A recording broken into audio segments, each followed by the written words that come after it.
Hello! Itadrop lang natin yung school supplies ni Bella sa school today. Para sa first day of school niya, hindi niya nadala at marami din yung mabigat.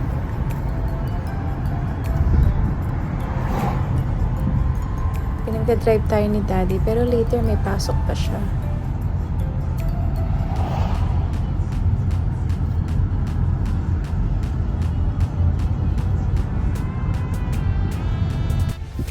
Nasa school na tayo.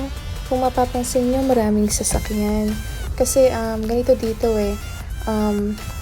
bago yung first day ng school ng mga bata, a day before, or meron silang ilalaan na day, merong meet and greet sa teacher para kilala nila yung teacher nila.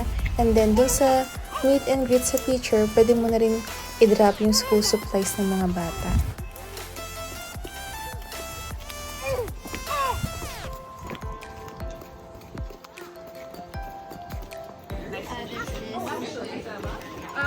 Is this still number 70 this year or is This good.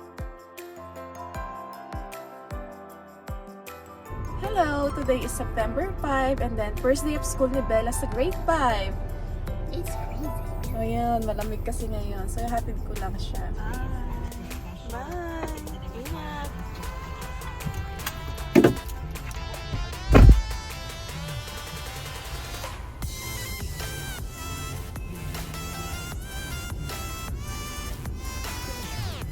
Ayan, nahatid ko na si Bella sa school. Sobrang excited siya. Kasi nakita niya yung mga friends niya. Bali, pipick upin naman natin siya mamayang paglabasan na nila sa school na. Okay, see you later!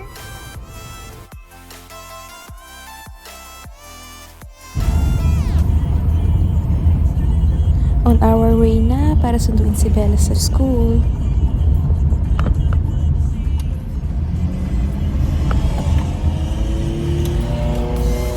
Andito na kami sa school ni Bella. Inaantay na lang namin siya.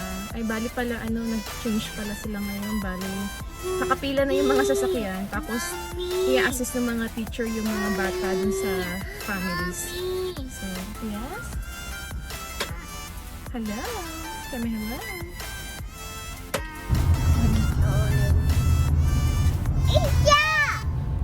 Nasundo na namin si Bella, pauwi na kami. Ayun, hindi ko na na-video pero sabi naman niya sa akin na enjoy naman daw niya yung school niya. Hanggang dito na lang yung vlog namin. Salamat sa panonood. Sa uulitin. Bye!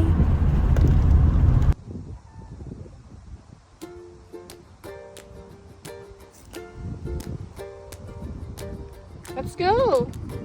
Let's go! Mommy, no! Huh? Come on, let's go. Uy, baka maano mo yan. Ganyan sila lagi. Pagka uwi namin, pagkababa ng sasakyan, pagkatapos magsundo, ganyan sila lagi. Ang cute nila.